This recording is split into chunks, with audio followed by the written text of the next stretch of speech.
Peace, everybody. It's your favorite goddess, Ife Divine. You already know. And we are here live again at the Safe Haven.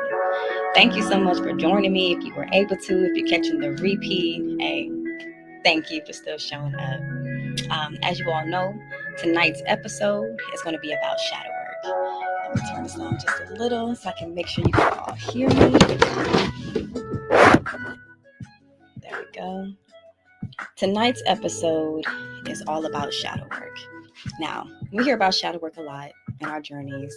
Oh, yeah, you got to have shadow work. You got to be doing shadow work. Come to be healed, this, that, and the third. And a lot of people, they come into this and like, well, what is shadow work?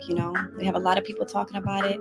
Maybe not too many people are explaining it. So I just wanted to take the time to go ahead and touch bases on this topic and in hopes that it may help you in your journey. Also, explaining why it is important, why it is vital to your spiritual journey, and different ways that you can transmute energy in the midst of doing shadow work and other tools that will help you out.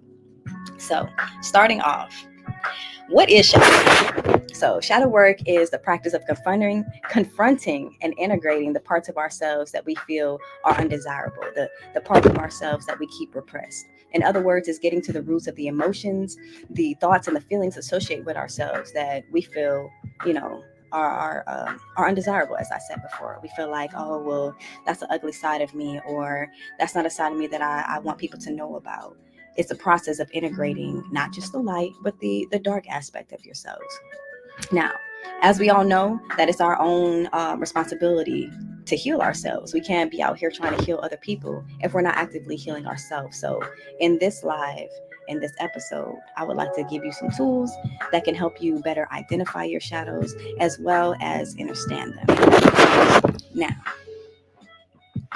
the first step is going to be self-reflection.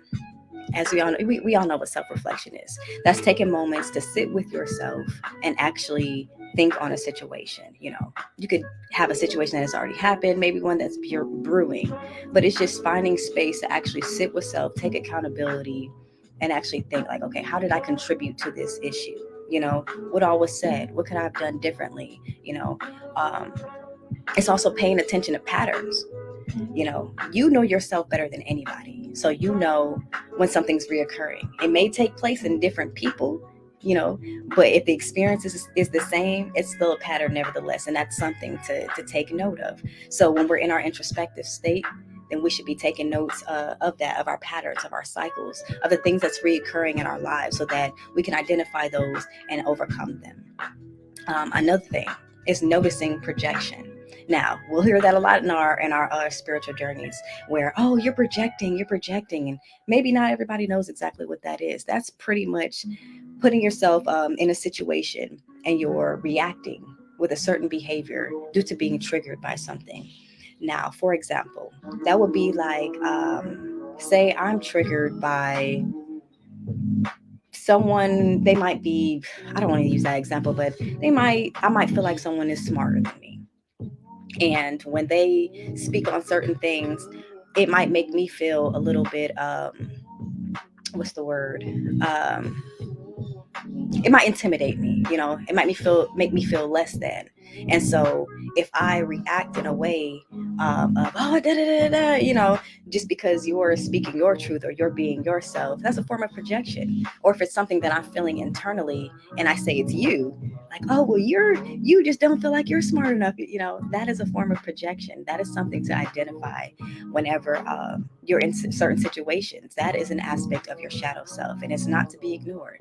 So pay attention to what's going on in the moment when you feel those things, when you feel triggered, and if you are projecting, we're all having a human experience. It's not the worst thing, but it is something that you do want to make note of and, overcome what it is that's bothering you or that's triggering you so that you're not hurting a loved one or someone that you actually care about.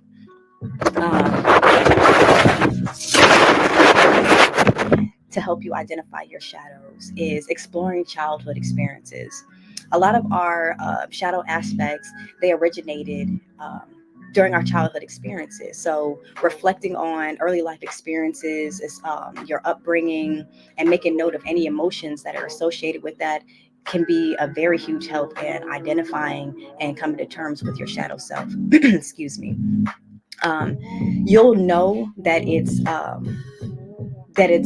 a trigger, or it's an aspect of your shadow, if if the experience was able to shape your perspective on things moving forward. So if someone did something to you, and from that moment on you viewed everything associated with that in that type of way, that's something to take note of. That's something that could later on trigger you, or what I'm saying, cause some level of projection or anything like that. That's something that requires shadow work. That's some an area of your life that might need a little love, need a little tending to. Journaling can also help. If you're not a person that's able to be verbal, that's able to express themselves, because that's how I used to be. Journaling can be a very good way to identifying your shadow. If you keep a journal, and every day you just write in it, not even just when you're feeling sad or upset, but every day you write in it, and you can keep track of your moods, your reactions, your behaviors. That's another way to identify that. And when you're doing things like that, like journaling, it's very vital to be real with yourself. There's been plenty of times where journaling has also helped me. There were things that I wanted to express to a person that really hurt me, really damaged me, but I was on a no contact thing with them. And so while I wasn't able to speak to them, to actually verbalize what it is that was hurting me, all the things that I was going through, I was able to write a letter to that person. Although I never sent it to them, I wrote it all out. I was honest with myself. I was honest with what was hurting me, even though I felt like they wouldn't be receptive of it face to face. I cried over that paper. You know what I'm saying? Everything. I just released it. I poured it all into that paper, and then I burnt that paper. And I let the ashes just go into the atmosphere. That is a very, very helpful way of identifying your shadows, and even releasing, certain aspects of your shadow self in the midst of the shadow work. um, Seeking feedback. um, a lot of people don't like hearing truths about themselves. I'm not one of those people. I'm all for it. Like, especially when you're big on growth and development, seek feedback, especially if it's someone that you trust and you care about. Let them know, like, hey, just check in with them. Like, am I, it could be a partner. Am I a good wife to you? Or what ways do you feel that I could do better at? You know what I'm saying? Or even as a friend, how am I doing as a friend? Are there certain things that I do that, if I was made aware of, that I could do better with? Seek feedback from people. Let's see. Engaging in inner dialogue. That's pretty much, that's you dialoguing with your higher self. You know what I'm saying? Just with your inner self, with your inner child. That's just, again, sitting with yourself, sitting in stillness, being real about the situation. Because at the end of the day, when the doors are closed, when everybody is gone, there's only you there. And you can't lie to you.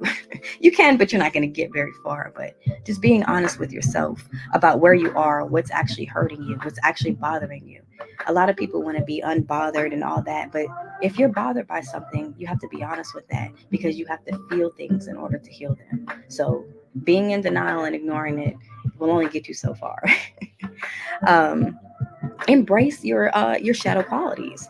That's recognizing that the shadow self isn't necessarily negative or evil, but it's just a representation of unacknowledged aspects of yourself. That's all it is. That's why I don't really like the terms good or bad, or light and dark, and all that. It's like there's a oneness to it all. It's just different ends of the spectrum. And so the idea is to bring them together and find that middle path, where you can be balanced in both. So the light aspect to some would be, being peaceful, being kind to people, having good mannerism and all that. And the quote unquote negative side could be, lashing out on people, standing on business, you know what I'm saying? And just letting people know that you're not really about no mess. But obviously too much of either one could be detrimental, because you could be overly within your light energy and be a pushover and have people taking advantage of you. Then you could be overly on your shadow self and really hurt people, or even yourself, or be very, very, very nasty. You don't want to do that. You want to find a middle ground to where you're equally balanced between the two. This is so fast. But those are just some key indicators on how you can identify your shadow.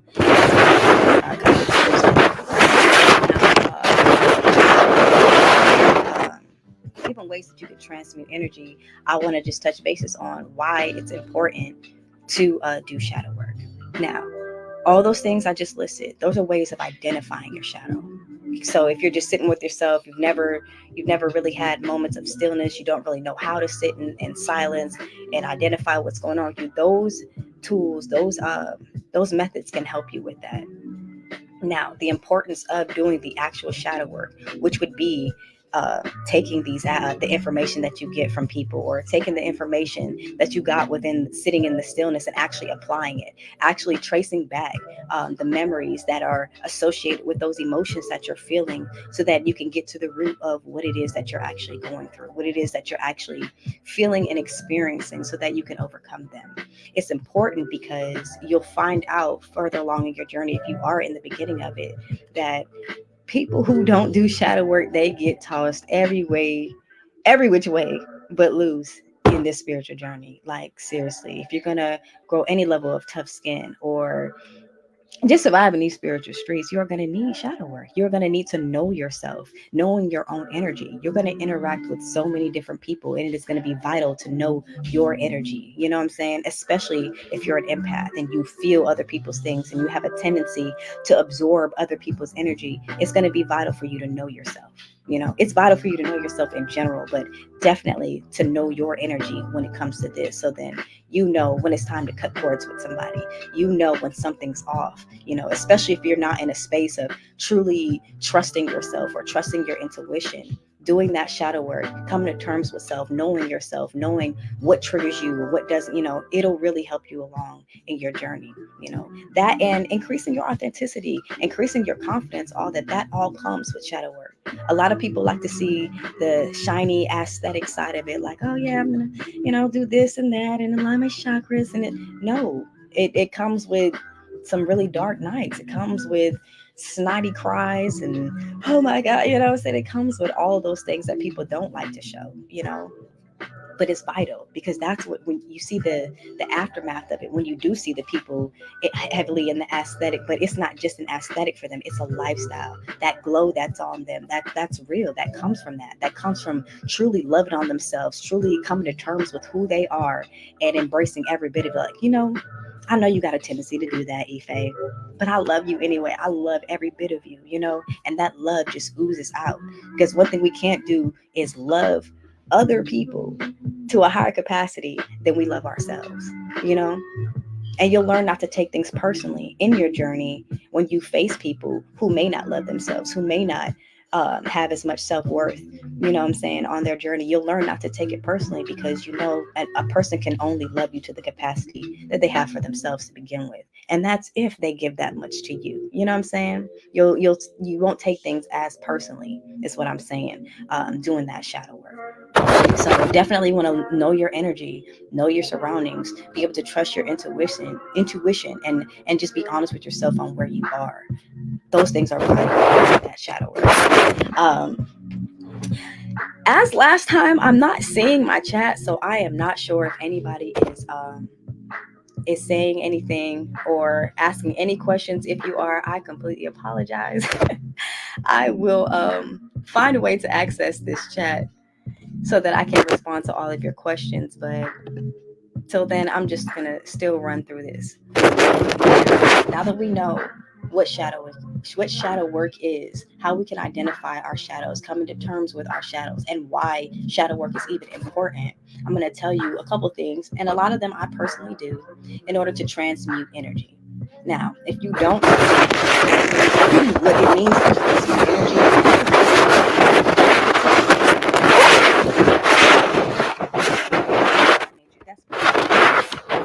it's taking this maybe negative or aggressive emotion that I'm feeling, and I'm gonna, instead of be angry and charged and come at people and attack people, I'm gonna transmute that into something beautiful. I'm gonna transmute that into something passionate, something creative. You know what I'm saying? Because a lot of I'm not gonna speak on everyone, but I know a lot of times with me, my passion can come off as aggression. It's very charged, it's very heated, it's very strong. You know what I'm saying? Because I am a passionate being, but I have to transmute that energy in another way. So I'm going to tell you of a couple of ways you can transmute your energy in the midst of this shadow work, because it will resurface a lot of emotions. It will bring about some sadness, some pain, some wounds will open up. Some things will be resurfaced that you didn't even realize were still bothering you. You know, especially sitting in the midst of stillness, you will be surprised at things that resurface. You might start having flashbacks on, oh, wow, when I was 4 years old, I didn't even realize I have a memory of someone doing this, that, and a third to me. You know, you just don't know.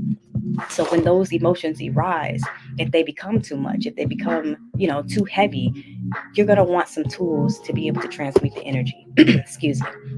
So one way you could do that is mindfulness and awareness.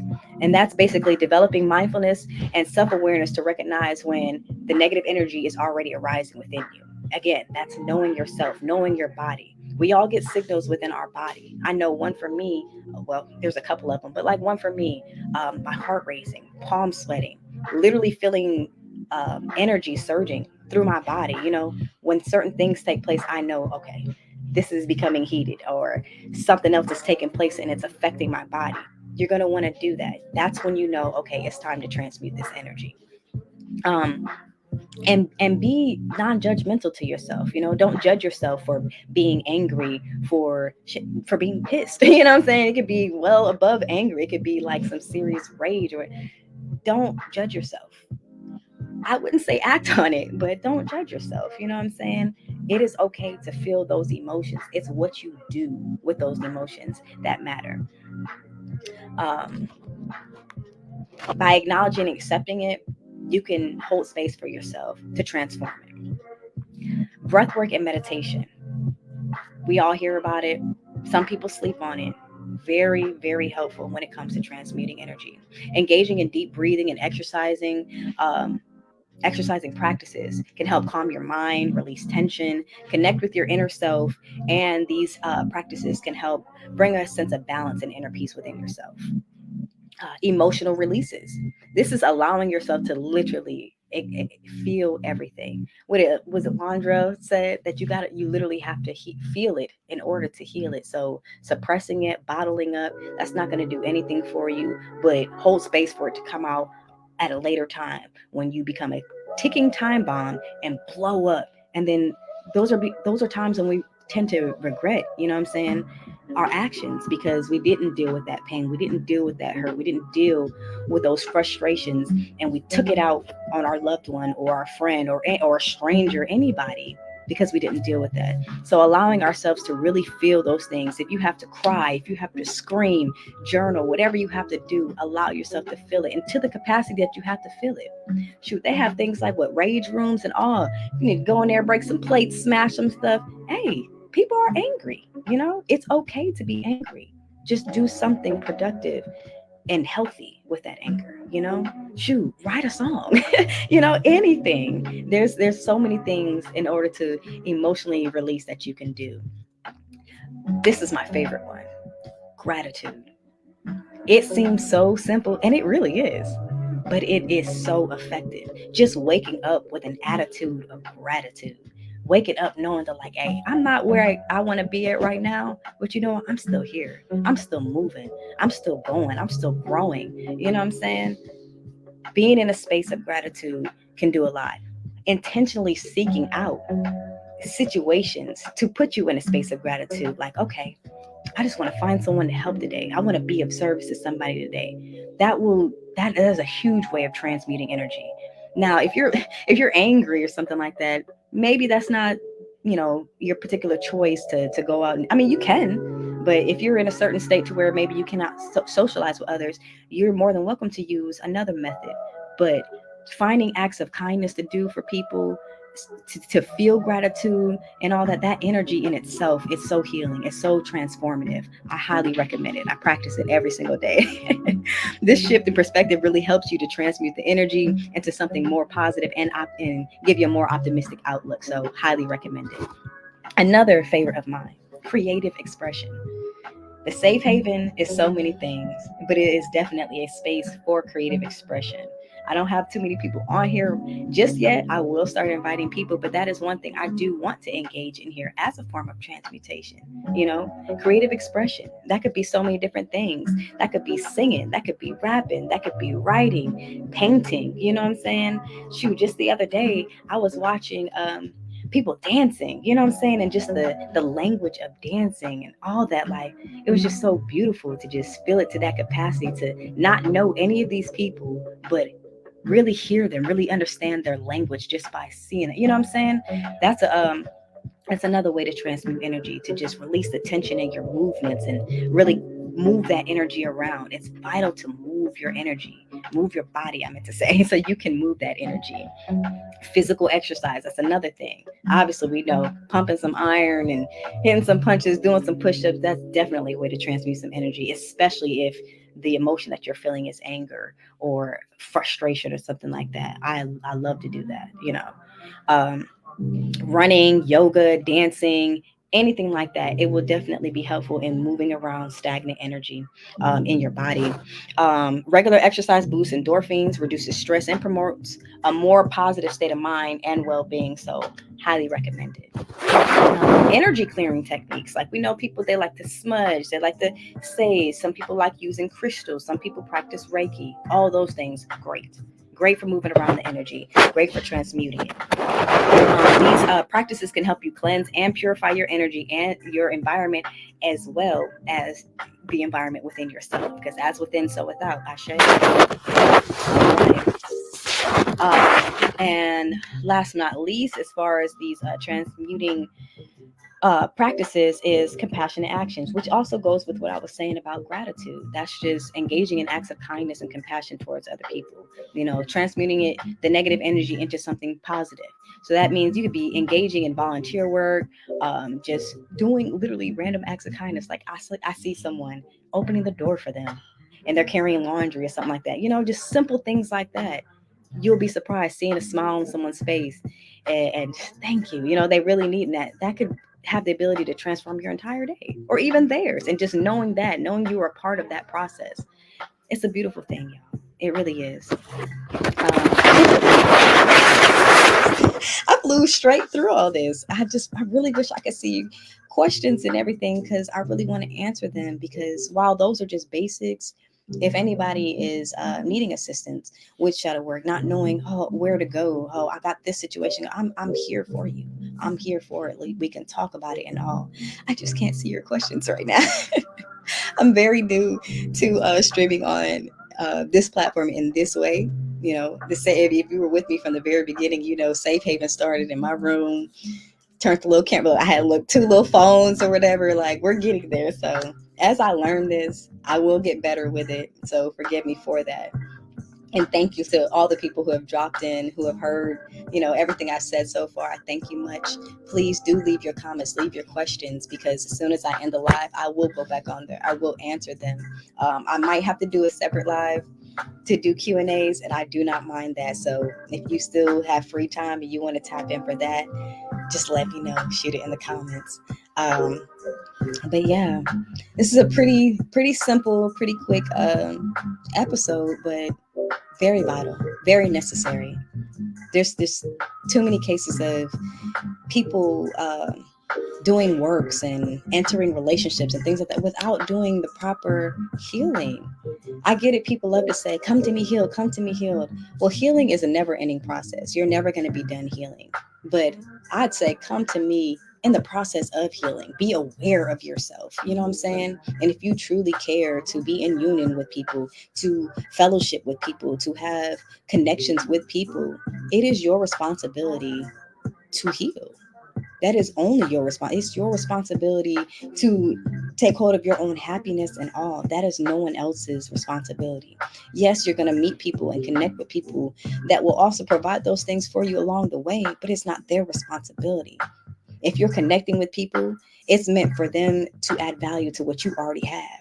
So that means you have an abundance of love within yourself, and I'm just giving you my overflow. You know what I'm saying? I'm adding to it. It should never be I'm an empty cup please pour into me because I have nothing left.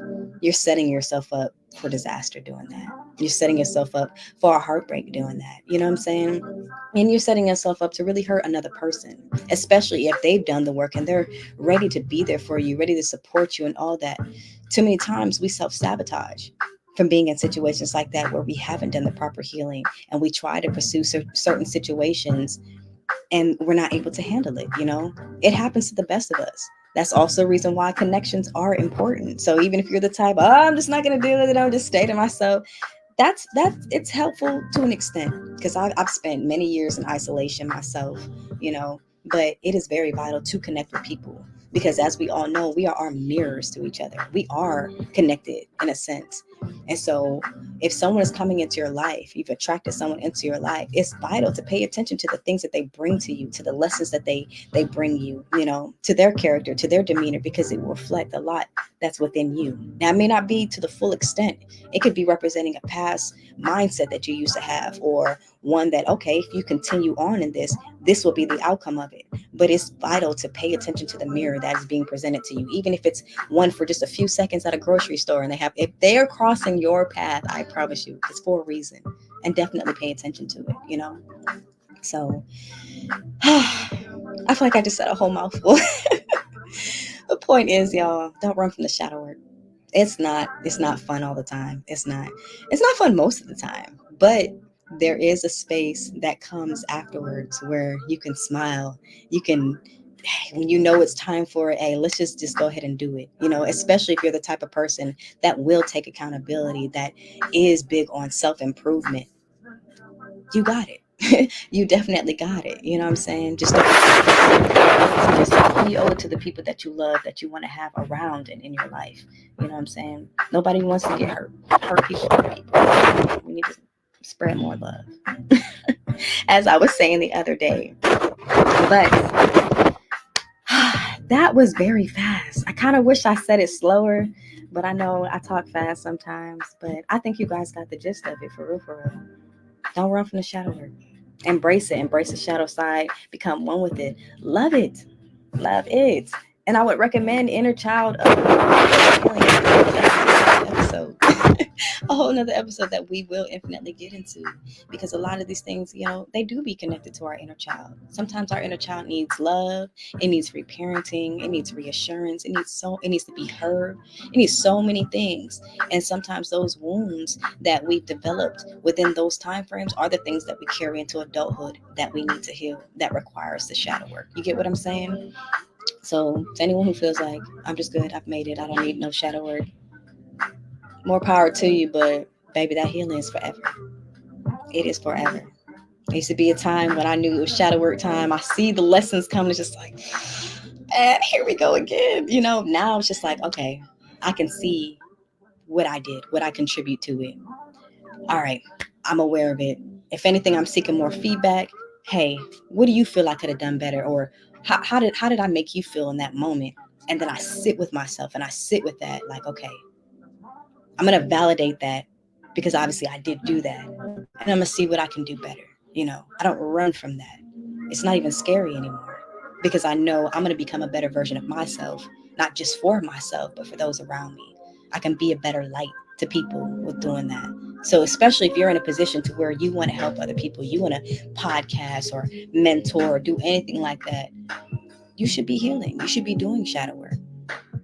Things like this, it shouldn't be just for a check, for monetization or anything like that. No, this is to help us, you know what I'm saying? Help the collective. I know I'm not here for everybody. I used to think that. I don't have that mindset anymore.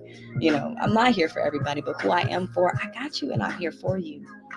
Best way I can help you is by showing you what I'm doing myself, because I'm not going to recommend anything I'm not doing myself. And I'm not perfect. I'm far from it. I fall daily. We all do. But I get myself back up. I brush myself off. I show myself some love and know that, look, today could have been better, but you still made it through.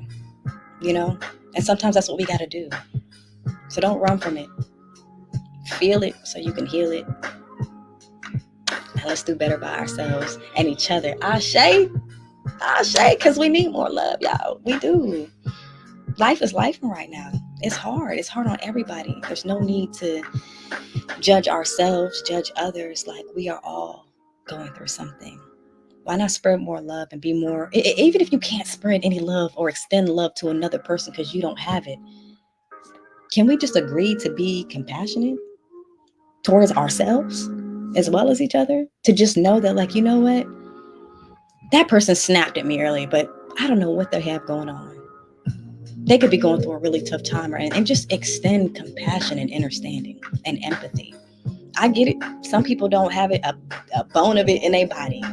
But can we agree to just do that? It's hard enough out here. Let's not make it harder. But again, it was a short episode, but I feel that it was everything that it needed to be. I gave you some good tools on what you can do to identify your shadow selves, transmute the energy, everything, And if there's more, you have more suggestions, please let me know. I'm always for feedback, in ways I could do better, So please let me know that. And at the end of the day, guys, be you. Be yourselves authentically and unapologetically. And I know you hear that so much. Like, so much is cliche, but it's so true. It's so vital to just stay true to you.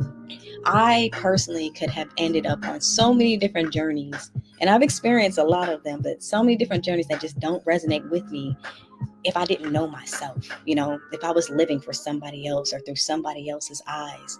No. But through that shadow work, through knowing myself, through loving myself, I know what's for me. I know what I like. I know what I can handle and what I can't. You know what I'm saying? Do that for yourself. Do that for yourself. Extend love and grace and be patient with yourself. You got this. Don't make life any harder than it needs to be. Please. So with that being said, thank you guys so much for tuning in with me. I love you guys dearly. I'm looking forward to doing this a lot more, going live more, sharing my energy, sharing my experiences with you, because it's been a journey, y'all. It's been a journey. And I still have more updates for you guys that I'll do on a separate live, because I want to, stick to the topic on this one and not ramble too much. But I appreciate you guys. I appreciate all the support. The Safe Haven has so much more coming in terms of spiritual talks, you know what I'm saying, growth and development, more health and wellness, more community outreach. There's just so much. So if you're looking for a cause, you're looking for something to get into, get with me, you know what I'm saying. You can see in different ways that you can support the Safe Haven. And I love you all, and you guys have an absolutely beautiful evening, and stay authentic, stay true to yourself. Ashe. Hey.